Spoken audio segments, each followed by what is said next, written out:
நீ சக்திவேல் தாங்கி விட்டாய் பழமுதிர் சோலையில் பரஞ்சோதிமயமானாய் சுவாமி மலையிலே சிவசுவாமி கருளிய நீ குன்றுகள் தோறும் குருவாய் அமர்ந்திட்டோய் ஸ்கந்தகிரியை நீ சொந்தமாக்கி குண்டனையே ஸ்கந்த குருநாதா ஸ்கந்தாசிரம ஜோதியே பிறப்பையும் இறப்பையும் பெயர்த்து காத்திடுவாய் பிறவாமை என்கின்ற பெருவரம் நீ தந்திடுவாய் தத்துவ குப்பையை மறந்திடச் செய்திடுவாய் எந்த நினைப்பையும் எரித்து நீ காத்திடுவாய் ஸ்கந்தாசரணம் ஸ்கந்தாசரணம் சரணமடைந்திட்டேன் சடுதியில் வாருமே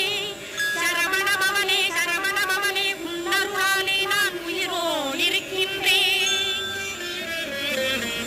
உயிருக்குயிரான கந்தா உன்னில் என்னை கரைத்திடப்பா என்னில் உன்னை காண எனக்கு வரமருள்வாய் சீக்கிரம் வந்து சிவசக்தியும் தந்தருள்வாய் இடகலை பிங்க